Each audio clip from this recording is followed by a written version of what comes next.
images, behaviors that were June born 20th, with. You don't have to do 2025. anything to respond DiMino, to Fordham archetypal University. material. But in addition to that, we all have personal stories that what we find in our work mesh in very interesting ways with the archetypal materials, the myths and stories that have been passed down, in some cases for thousands of years. A little later on, I'm going to tell a 4,000-year-old story. It's the oldest story that was ever recorded. But before that, I'm going to tell a 30-second story. And it's a story you may recognize. It was very popular about 2 months ago. And the protagonists in this story are an old man, an older woman, and a large bird. As the scene starts, the old man says, "You'll be back." Emus can't customize and help people save hundreds on car insurance with Liberty Mutual. And you see the emu kind of strutting away. He's got the hobo bindle over his shoulder. I don't know if you're familiar with that word. I had to find out. I looked up, what is that pouch on the end of a stick that runaway children use, and it's a hobo bindle. So he's strutting with the hobo bindle, sunglasses on. And then the old man says one more thing to this large emu bird. "You're just a flightless bird." And after he says that, the old woman touches his arm, leans in, and says, "No, he's a dreamer, Frank." And then it cuts to 5 years later. You see 5 years later on your screen. And the old man's watching his TV, and he leans forward, and there's the emu jingle, and he says, "Well, I'll be, that bird really did it." And that's the whole story. It's delivered in 30 seconds. I timed it because I had to look it up on YouTube. And I want to ask probably what's an unfair question of you right now, and we can return to it, so don't feel obligated. But does anyone have any idea why I would start a talk on using myth in psychotherapy with a Liberty Mutual commercial? Okay, that's good, because hopefully after this talk, it'll be clearer why I would do that. And one of the first things I want to clear up is the way the word myth is used. In common parlance, in everyday usage, myth usually means a falsehood. It's a lie. And so one that'll be interesting to psychologists, which you probably know, is the myth that humans only use 10% of their brains. In reality, we use most of our brains almost all of the time. So that is a myth that is a falsehood. They're just things people say that are not true. The kind of myth that I'm going to talk mostly about is the myth that is a deep truth about the human condition. It's the stories and myths that have been passed down for many generations with that archetypal significance. And one of the things that I want to say up front is that we have found that there are many stories and even children's books that are very useful in the method that I'm going to talk to you about, because they conjure universal themes that are helpful to people to ponder, to think about. So the myth as deep truth, why do they stay around so long? This one that I'm going to tell in a little while, it's Inanna, who is the queen of heaven and earth. It's a Sumerian goddess. And I wrote those names on the board because we found that when you introduce strange names from different languages, it helps to have the visual and to kind of take your time with it. So the reason that they stick around so long, and you'll see for yourself if this story resonates in any way for you, is that we can identify with the characters in the story. So whether it's a myth, and some scholars will argue about what rises to the level or maybe goes to the depths of what a story that is called a myth would be, because it's packed with meaning, and it has so many different interpretations that are available to us to learn from. That's really what we're exploring with our method. So the reason that we identify with these stories, even very old ones, is that they portray truths about the human condition. And so I heard one speaker say once, so when you read a myth, does it start out really happy and rosy and then just continue getting better and then you get a happy ending? Is that what myths are? And of course that's not what myths are. Myths, you may get to joy and accomplishment, but it's usually going through a lot of challenge and pain. So that's why it represents a human life, because as you all know, life can be not only difficult, but sometimes frightening and dangerous at times. And the myths deliver that truth to us. My mouth gets dry when I'm a little nervous, so bear with me. It's just us, family.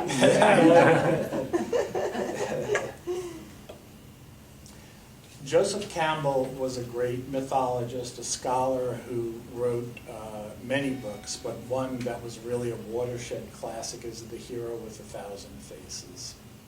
And he also did the Power of Myth series, so if you haven't seen that series and you're interested in myth at all, it's very much fun. Bill Moyers, who was a great journalist, interviews him about a bunch of different themes that appear in myth. And so the fact that we can identify with people is what draws us in. And the narrative part of myth, one of the things Joseph Campbell wrote about is that one of his favorite themes was the hero's journey. And so you've probably heard that phrase before. You know, George Lucas, who produced the first Star Wars trilogy, famously consulted with Joseph Campbell to make sure he got the mythology right. He wanted to make sure his story followed the certain sequence of actions that Joseph Campbell identified in 1949 in The Hero with 1,000 Faces. And what typically happens is that you have the hero, maybe they've lost their parents, that's a common one, but some hardship has happened, and something compels them out of their ordinary life. And so the first part is moving away from ordinary reality. And then maybe they're in a magical place, there might be magical creatures there, but there are also mentors and other people who are going to help the person to, get through whatever their trials are going to be. And then what happens is there's some kind of decisive victory, and then the hero returns home with a boon for the community. So that sequence of actions is something that many writers have used throughout time. A more up-to-date version than the Star Wars trilogy is the Harry Potter books and movies. Harry Potter starts out very humbly after his parents are killed too. Again, it's a common theme that the person may be an orphan. And so Harry Potter lives in a cupboard under the stairs. And his aunt and uncle and cousin are very abusive towards him. And then the letter arrives inviting him to Hogwarts. And as he starts that journey, and he meets Hagrid and a bunch of other mentors like Dumbledore and many of the teachers, he also comes up with some terrible and frightening challenges. He does battle with evil. there are all kinds of creatures like the basilisk, and and then there are other magical creatures like the phoenix and the whatever buckbeak was. I don't know. I'm not sure. But the point is, you're transported out of ordinary reality, and now you're in a different state. And there's usually a jumping off point where you meet people who have been out there. That's what Campbell said about the Star Wars trilogy, that famous bar scene where all these weird creatures are there, and you learn a few things, but you haven't been out there yourself yet. And then the journey begins. And so that sequence of actions is, J.K. Rowling, although she didn't consult with Joseph Campbell, her mythology, she packs a ton of mythological material into her books, including some names from Greek and Roman mythology, like Minerva and Argus, and the basilisk appears, and that's a very old image. So people who use myth for, whether it's entertainment purposes or what Liza and I do for therapeutic purposes, we're trying to leverage what these stories have to teach us so that people can go deeply into the myth. The word mimesis, it means to copy in some way, or a version, something like the old mimeographs, which some of you probably remember. But it also, on a deeper level, means to enter into a text in order to know it in a very deep way. And so a little later I'm going to talk about what those steps are in our mimesis process that helps people to really find out, well, what is this story trying to tell me? Also, imagery delivers a great deal in myth. Let me give a couple of examples. So you have the narrative, like the hero's journey, for instance, but the imagery is also very powerful. And so, to give a couple of examples, the Cinderella story. She starts out as a poor girl covered with ashes, who then gets transformed and meets the prince with this beautiful ball gown. And another one is Pinocchio, where you have this wooden puppet who yearns to be a real boy, and yet he keeps getting into trouble. He lies, he steals, he disrespects people, and he has to go through that transformation in which he deepens psychologically and spiritually before he can be considered a real person. When Liza and I did that story years ago, we found a ton of addiction themes in that story, because there was just this repetition of the same things over and over. And if you think about someone manipulated by strings, let's say a puppet, he's caught in that. And until he can move spiritually and psychologically, he's basically a puppet. So that's an interesting image there. I once saw these puppeteers from the Netherlands at an international festival, and they did a play where the puppet started fighting with the manipulator for the strings, the control rod, and it was no words, but it was very powerful, and everyone got it. And finally, the manipulator just kind of fell over, and the puppet was free. So that kind of imagery, which is similar to imagery that you get in dreams, and some theorists believe that the way these stories came is orally, and there are still some great oral traditions with these stories. And so many people, and including Native American tribes, and Liza and I got to work with Lakota for a long time, a 10-year period, and they still have this communal dreaming and then discussing their dreams afterwards. And so some of the imagery in myth feels like dream imagery. It's like things are juxtaposed in strange ways, and odd and unusual things appear to you. And that's because they come from the same place, which is the unconscious. So I want to return to the Limu Emu. And I want to ask if anyone after that part has any more of a sense. I'll help you along a little bit. You have someone like the old man who is telling him, you know, you can't do what you're trying to do. You're not going to succeed. You're just a flightless bird. But the emu is, you know, it's a hero's journey in miniature, and it's comical. It's done to sell a product, but I think some consumer psychologists say that branding enables people to enact myth, and I disagree with that. After helping people enact myth for 35 years, what I think is happening is that people who are in consumer psychology or marketing, they find a mythic image and they try to get people to identify with whatever the characters or the images are to buy a product or to buy a service.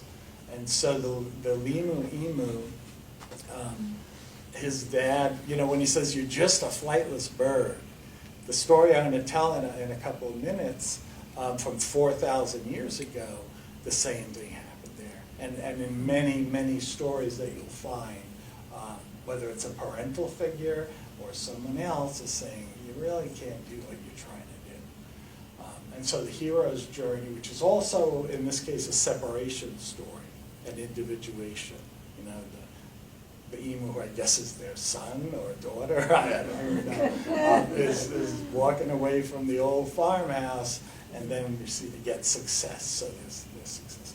So one of the questions I want to pose to you is if folks who are trying to get us to buy things can leverage mythology to get us to identify with something, or back in the day when Michael Jordan was perhaps the greatest basketball player on earth, it was, I want to be like Mike.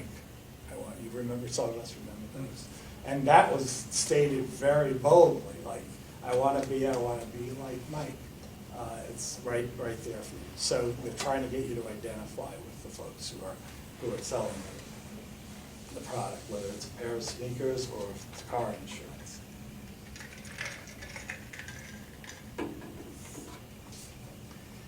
I sent Harold a small bibliography because if you're caught by this topic, I just got 7 or 8 books that will be of interest to you, but I'm not going to go into them, you know, at any length here, because I want to talk a little bit about mimesis. I'm going to do it quickly, but then I want you to experience an old story. Mimesis uses storytelling. There's a magical thing that happens when Clarissa Pinkola Estes, who wrote the book Women Who Run with the Wolves, she was a Jungian analyst, she is a analyst, and she collected all these great women's stories. She's one. Joseph Campbell is one. Robert Bly wrote Iron John and a lot of myths about men. Marion Woodman, people like that. Louis Meal Madrona collected the Native American stories. So those are treasures which, if this is an interesting topic to you, they'll be there for you to explore. So mimesis starts with storytelling. One of us, or if you have co-leaders, will tell a story. And then the other one will lead a guided meditation. And in mimesis, meditation isn't just to relax the mind or body, but it's to get you to focus on a theme in the story and relate it to your life. And I'll demonstrate that in a minute. Then there's the role play. And we don't have time to role play today. That's a whole day where you would do storytelling, meditation, then role play a bunch of scenes that the leaders have, figured out in advance. And then there's an extended discussion of everything that happens, the responses to the meditation questions, the enactment of the myth, the scenes that were chosen, how people played them, and all of that is fair game, because we want to make sure that, because it's a very intense experience. If you can imagine, let's say we were all here for a mimesis play, we'd be in a big circle, and when people got ready to play, they would go into the center of the circle and they would play scenes. And there's no script. We'll tell the story, but then people take it in their own direction. And so we call that getting into the middle. It's a liminal space is the way we see it, which is a space where transformation can happen. Because it gets so real, it feels so real. The emotion. It's like doing role play as a supervisor in therapy. You're no longer talking about what your client said. One of you is the client, and is posing the same intensity that the client may have posed. That's a powerful thing. So those are the four components of mimesis, and now I'm going to briefly tell a story. It's from the Inanna cycle. Inanna, like I said before, it's 4,000 years old. It's probably the oldest story that was ever written down by humans. It comes from ancient Sumer, Sumeria, which was a section that encompasses parts of Iraq, Iran, Turkey, this whole area. And what they did is there were all these cuneiform clay tablets scattered in museums throughout the world. Most of the ones for the Inanna story were at the University of Pennsylvania in Philadelphia and the Museum of the Ancient Orient in Istanbul and in all sorts of other places. And so scholars worked on literally piecing together the fragments of these tablets. And when they were through with that project, they had this amazing story. It's the life story of a goddess. And in this part of the story that I'm going to tell you, it's called Inanna and the God of Wisdom. And although we usually tell the stories from memory, I'm going to read a lot of it to you because I want you to experience I see it as almost like a hypnotic quality. There's a lot of repetition, and to see what those stories were like.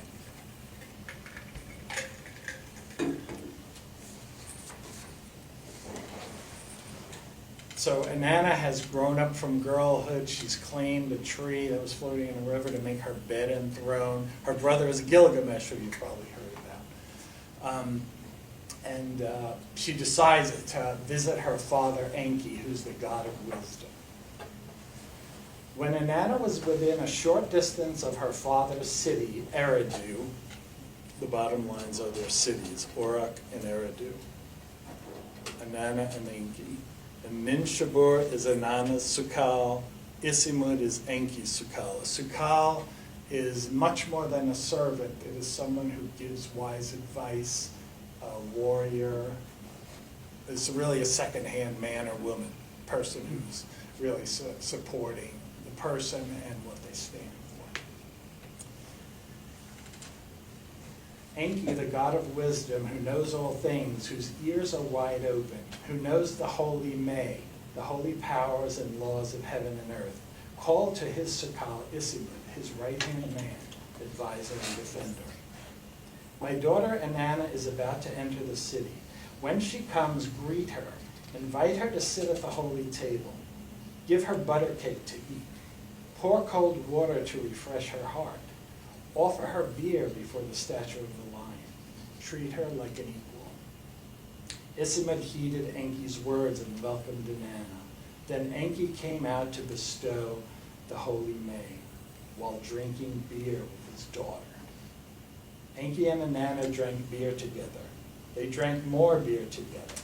They drank more and more beer together. They toasted each other. They challenged each other. Enki, swaying with drink, toasted Inanna. In the name of my power, in the name of my holy shrine, to my daughter I shall give the high priesthood, godship, the noble enduring crown, the throne. Inanna replied, I take them. Enki raised his cup and toasted Inanna a second time. In the name of my power, in the name of my holy shrine, to my daughter Inanna I shall give truth, lamentation and the rejoicing of the heart, the giving of judgment, the making of decisions. Inanna replied, I take them. 14 times Enki raised his cup and bestowed the holy May on Inanna, and 14 times she replied, I take them. She then gathered the holy May and loaded them onto the boat of heaven and left for her city of Ur. Then the story moves to the next morning. Inanna has left with the holy man. Enki calls to Isigmund. In the morning, when the beer had gone out from Father Enki, when the beer had gone out from the great god of wisdom, Enki looked about. He searched all around the land and called to Isigmund, saying, Isigmund, the high priesthood, godship, the noble enduring crown, where are they? Isigmund replied, my king has given them to his daughter. The art of the hero, the art of power, treachery, deceit, where are they? My king has given them to his daughter. The perceptive ear, the power of attention, the making of decisions, where are they? My king has given them to his daughter. 14 times Enki questioned Isigmund. 14 times Isigmund answered, saying, my king has given them to his daughter.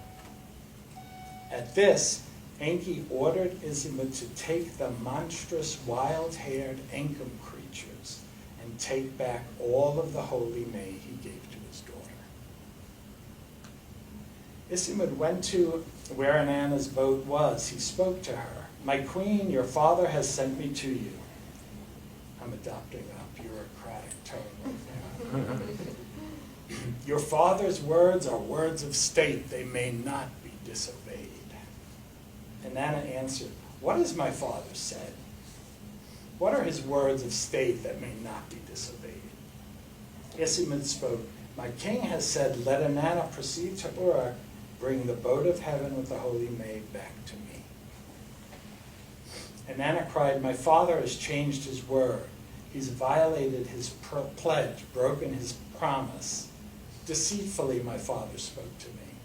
Deceitfully he cried, in the name of my power, in the name of my holy shrine.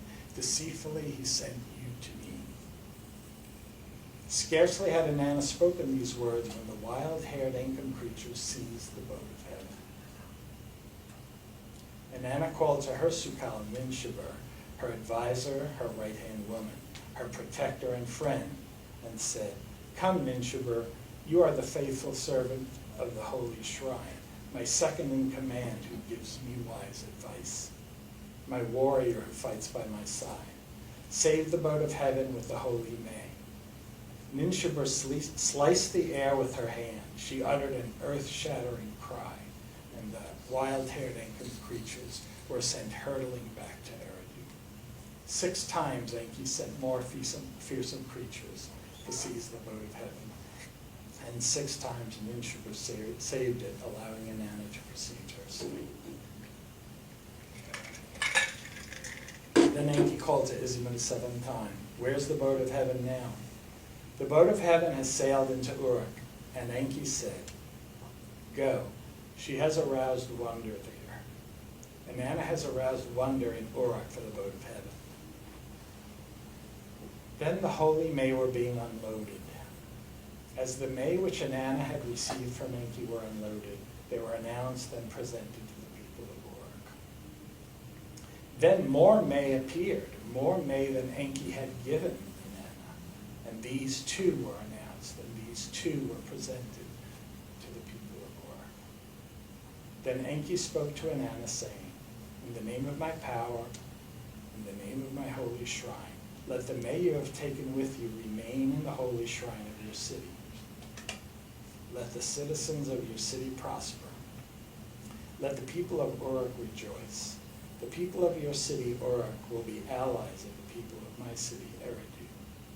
Let the city of Uruk be restored to its great place. And that's the story, 4,000-year-old story. And so I'd like you to get into a comfortable position and just start getting in touch with your breathing.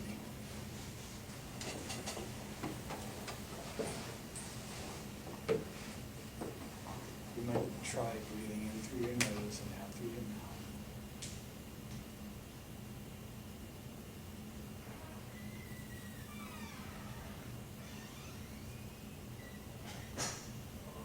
If there's any place in your body where you're holding tension, I'd like you to imagine your breath as you exhale, passing through that tension and watching that float away. I'm going to count backwards from 5 to 1, and as I do so, I invite you to allow yourself to relax. 5, 4, 3, 2, 1.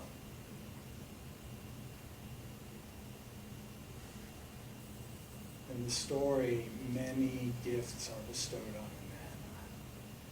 And I'd like you to think in your life of what gifts you received from parents or mentors or friends in your life. Take a minute to think about that.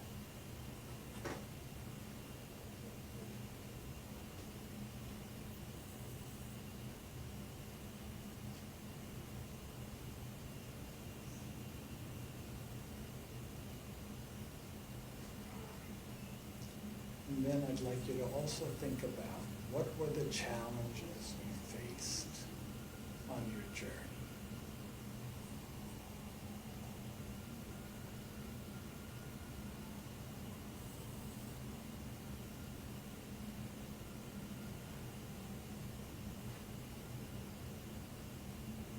I'm going to count back up from 1 to 5. 1, 2, 3, preparing to come back into the space. 4, and 5. If your eyes are closed, when you're comfortable, you can open them. And so at this point in a mimesis play, we'd ask if anyone would be willing to share what came up for them to those meditation questions. Anything occur to people, an image or a memory of any kind?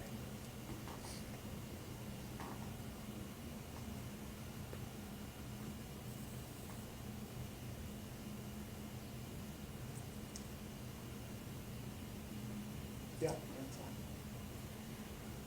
I give thanks to my mother and father for life. I give thanks to my mother for being a strong woman and teaching me how to be strong in a world that would not accept that of me. I give thanks to my father for his strong work ethic. I give thanks to the mentors like Professor Takushin, who have had an impact. And I give thanks for today, being here with you, for hearing about us. Thank you. Did anyone else have something come up that they'd be willing to share?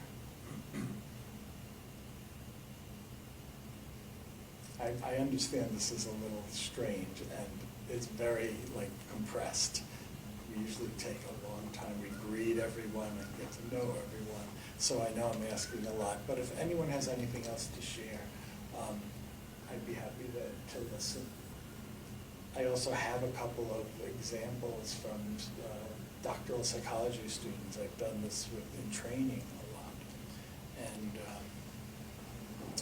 one young man said that when he got accepted to grad school in California, he was excited about taking the journey. He was loading up his car from, I think, New Jersey to drive cross country. And before he could leave, his parents came out and put their hands on his car and gave him a long list of reasons why he shouldn't go to California. Isn't that amazing? This is something that he remembered when he heard this story. Sometimes the wild-haired monsters are your own parents, and it's more subtle. It's out of love, So when we explore the myths, those kinds of things come out. That's one example from this story. So I appreciate it, and thank you, Maritza, for sharing, what came up for you. It's a lot to ask in a 1 hour. I think, is there something? Okay, I thought someone said something. Maybe Pascal, this would be a good time if you could comment on the discussion, and then you could both take questions. Yeah, I'll just. Okay.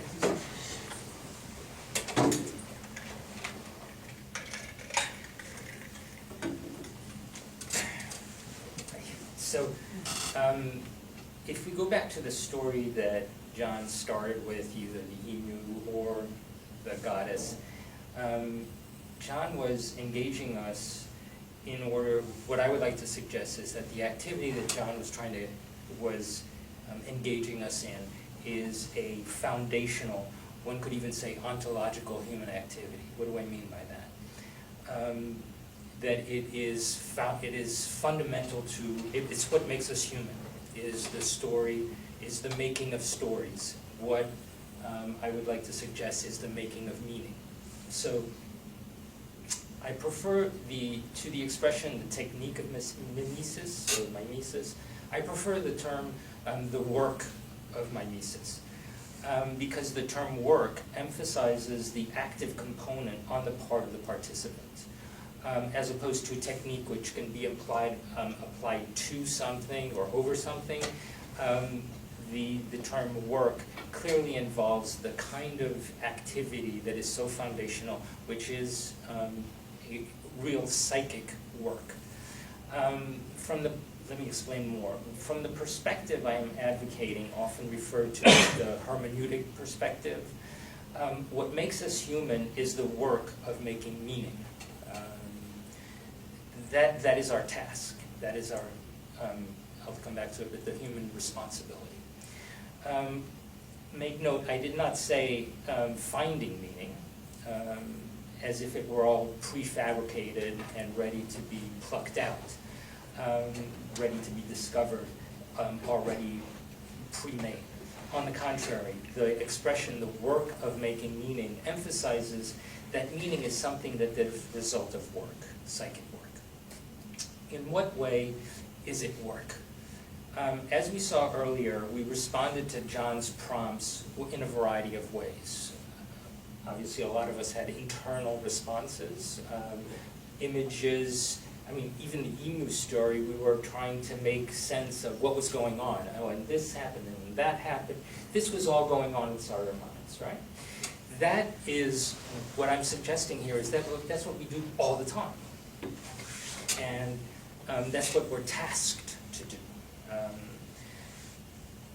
We are, in other words, we're putting the prompt, in this case the emu, or in the case of the goddess, we're putting it into a sociocultural, into a sociocultural context of our own individual lives, and also of the social, cultural environs that we're part of. So in other words, we're in the process of making a story. The making of story is the making of meaning. It is the act of interpretation at the heart of any human hermeneutic activity. Hermeneutic in the sense of making sense of something. We are always in the process of making and telling stories to ourselves and to others. And of course here, what I mean, it's also referred to as narrativizing, fictionalizing, or also terms that are used, parallel terms to this. Some important points to make. As John pointed out, the terms stories, narratives, fiction, myth in particular, can be used as if they were an impoverished version or even a distortion of reality, of the truth. But, pardon the expression, nothing can be further from the truth. The stories are neither taken nor made out of thin air. They're made of some fundamental cultural human material. In other words, we must take the cultural material at our disposal, which includes myth, cultural myths, but it includes stories that we've been told about ourselves, by our parents, by our grandparents, the stories of our family, the stories of our country. All of these are histories, right, that are conveyed and passed down. it's our job, it's literally our job, to make sense of this, to put them together.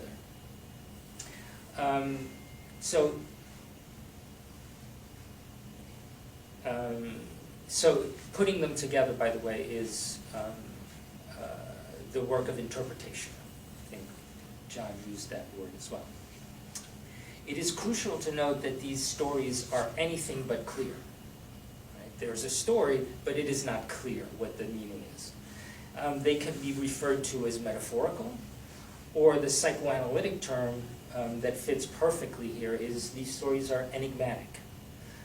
So whether as a metaphor or as an enigma, it pulls us in to do something with it, to work with it. And these stories carry more meaning than they know or than we know. In other words, they're packed with meaning. There's an excess meaning that it is up to us to bring out in our own individual ways. It doesn't mean that anything goes, because we're working with a text, we're working with something out there.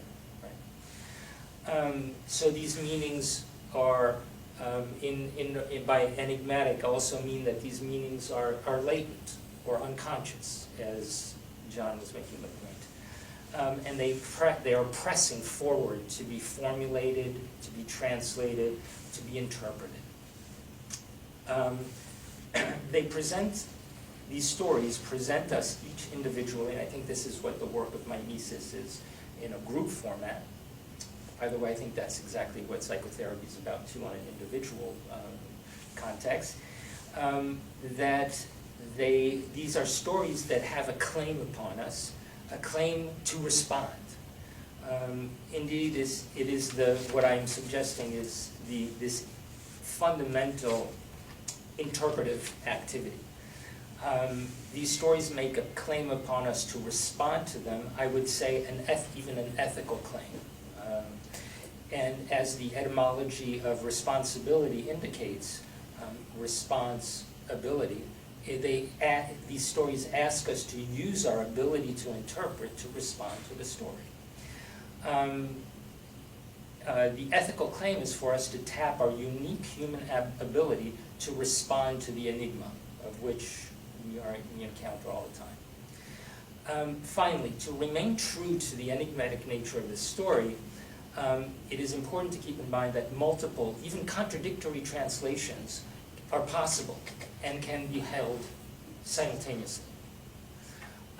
While it does not mean that anything goes on one hand, on the other hand, the most pernicious danger is to hold that there is one and only one valid interpretation. An example, so what would be an example? An example of this danger is often used in the doctrine of literalism. There are many other words to refer to this sort of way of framing how to interpret the text, whether it be the Bible, the Constitution, and so forth, which are stories. Constitution is a story. An example,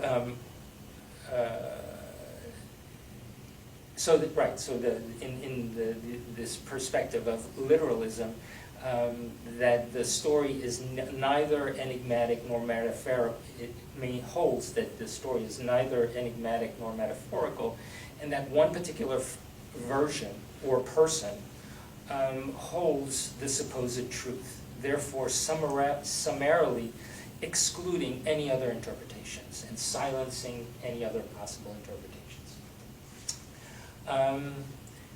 One could even say, often this approach is presented, I'm getting a little bit political, but I think it's important in our times.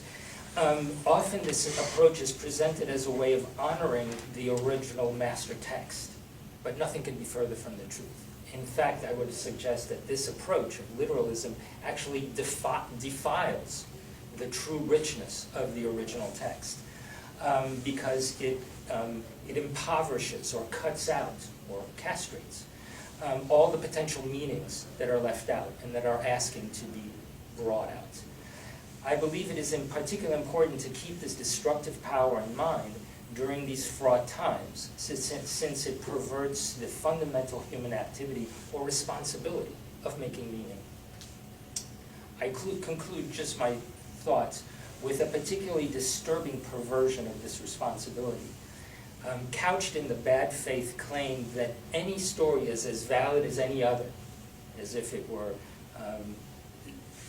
which involves the evisceration of any point of reference, clears the way to arbitrary claims set by naked power. Right? So if there's no truth whatsoever, then power just takes over. And I end with these brilliant expression by Kellyanne Conway, who says he has his alternative facts.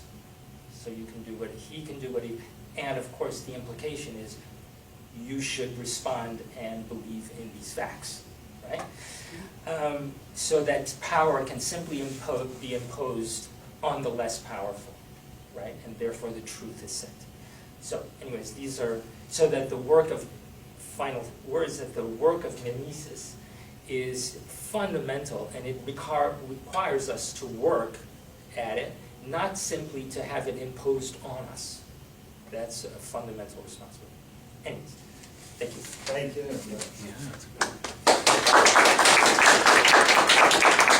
I just want to say one thing about what Pascal was just saying, which is that in this work, it's a very democratic process.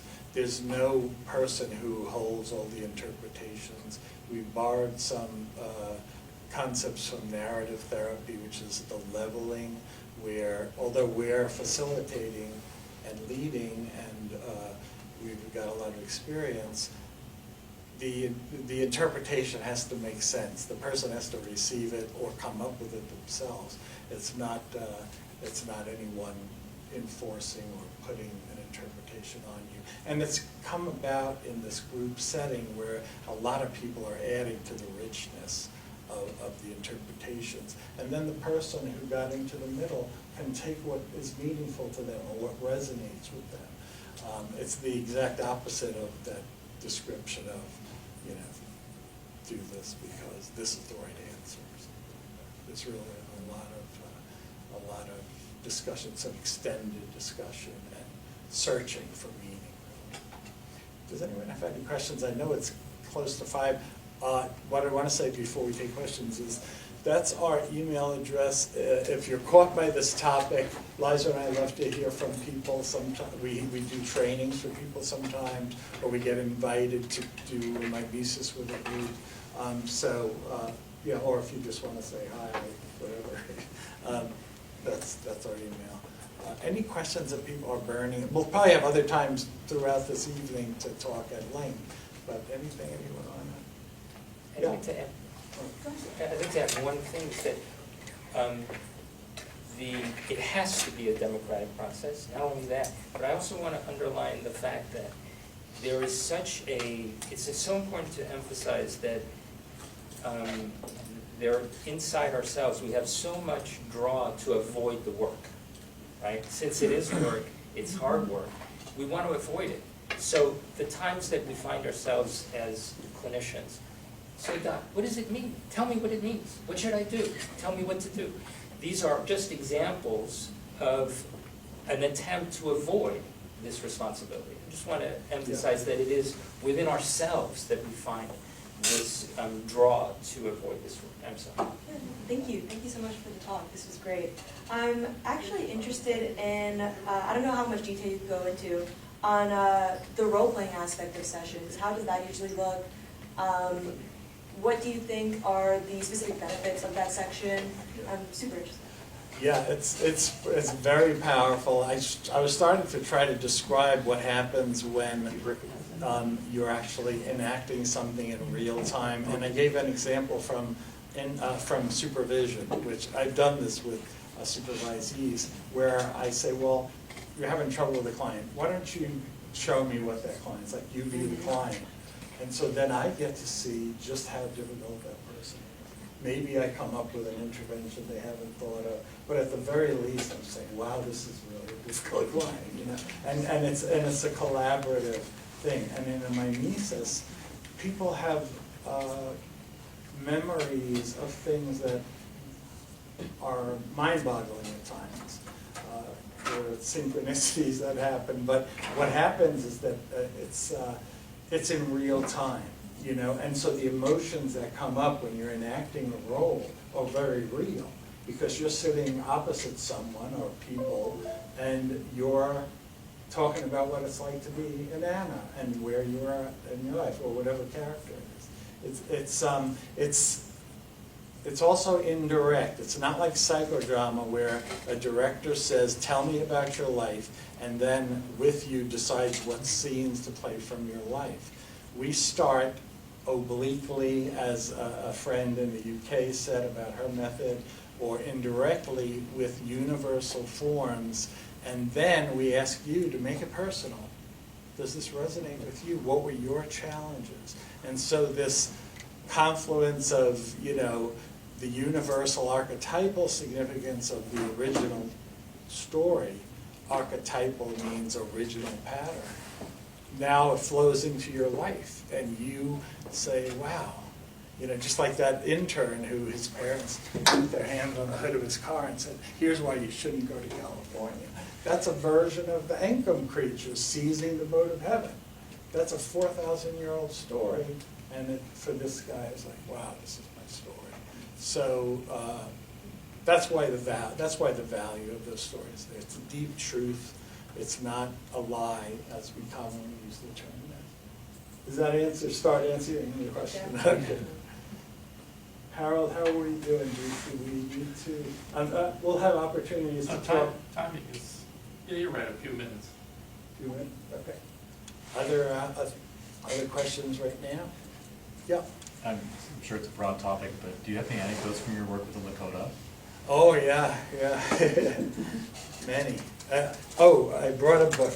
I'm so bad at marketing myself. But this is a copy of the book we published in 2017 or 19, I forget, Shadow Work in Sacred Space. In this book are many accounts of Mimesis plays, what happened. And mostly academics, professional people, but also people who are very diverse have done these workshops. So you'll get accounts of that. You'll get stories from psychotherapy that relate to the myths. And you'll also get some personal stories. And some of them are with the Lakota people. One time when I did a Mimesis workshop for a group of counseling center directors, one of the people in the group is a medicine man, like a Lakota medicine man. And he does Lawampi and Uripi ceremonies. He's a sun dancer. These are very powerful rituals and ceremonies. And some of those folks have come and done this process with us. There's some real similarities in terms of, we don't break up into subgroups and then have someone report back. It's all in that circle. Or if you're in a sweat lodge, or if you're at the Sundance, everyone is participating during every minute of it. I have some stories about specific things that happened, which if you want to catch me later, I'm happy to say more about. Pretty mind-blowing stuff, you know, when people enter into those rituals together. It's incredible how the computers are not working. Give us a few minutes. This one is not working, and the one next door is not working. Oh, okay. No worries. But we're glad you're here. I'm glad I'm here too. Harold, you've been very important to me. 50 years. Request to get the machines working again. Well, you know, some of the things that have been in my mind, you know, you brought up, you know, the political climate. A friend of mine who is the former director of the honors program at Temple, where I worked for 24 years, said, well, you know, what myth are we living? And I remember saying, just like, I think it's the emperor's new clothes. You know? And after I've said that, we've seen it in newspaper articles, in commentary, where people are afraid to say what's really happening. Many brave people are saying it too. I don't want to diminish that. But people who fall into line and don't work for meaning and are willing to just accept that, it's frightening. It's frightening that happens. So that's in the air. I also think with AI coming online, the Sorcerer's Apprentice, because we don't know where a lot of it's. I have a search engine I love that I use. You can ask it anything, and often you get very cogent and good with references. So that means it. Anyway, I don't know if I answered the question. But, anything else that people want to, before we wind up? That was about technology. You made so many points that I wanted to have, conversations with you, but some of the things I've said. And, yeah, Dory. John, first I loved your presentation very much. And secondly, I was thinking when you mentioned about psychodrama, that came to my mind too. And if a client came to you and said, could you tell me where it would be beneficial to participate in mimesis versus a psychodrama type of therapy, how would you guide them, or what would you? There aren't a ton of people who did it. Our mentors, Sam passed away about 10 years ago. He was like a Carl Jung character. He's a Swiss scholar. He spoke 18 languages. He's taught at Columbia and Princeton, but then he wound up at Temple, and he loved Temple because the real people, like it was like everything under the sun was at Temple, in terms of the people who came to his classes. Right now, you could give them this email address, and we do public workshops sometimes, and we'll put them on a list, and we'll let them know when we do that. And we've trained a few people. We don't know if they've actually started doing workshops yet.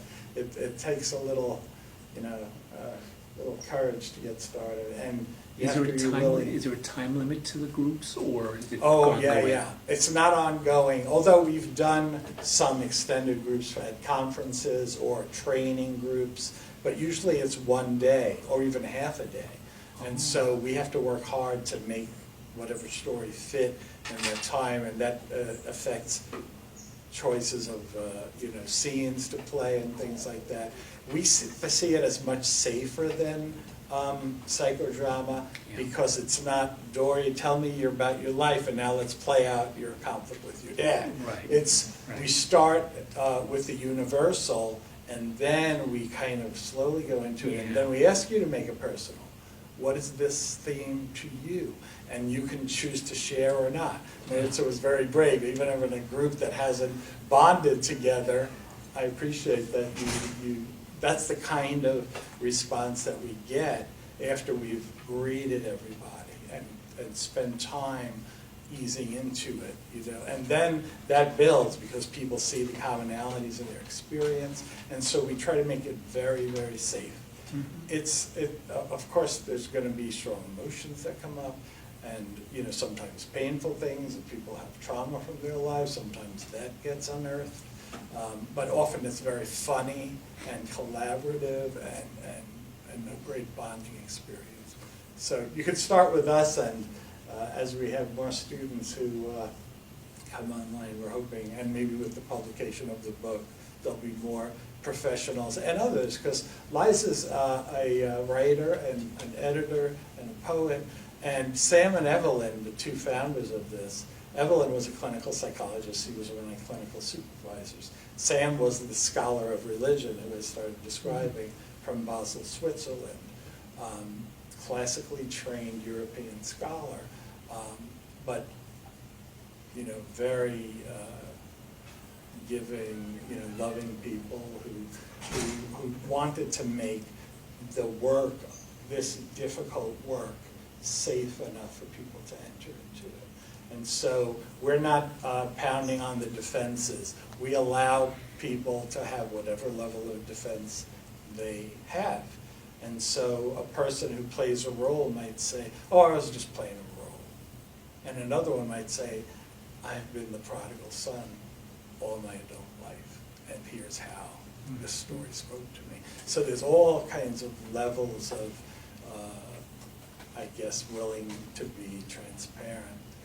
And that's normal. In any group you're going to have that. And because of the fact that the universal, the archetypal stuff touches all of us, everyone gets to decide how deep they're going to go, how much they're going to reveal, if that makes sense.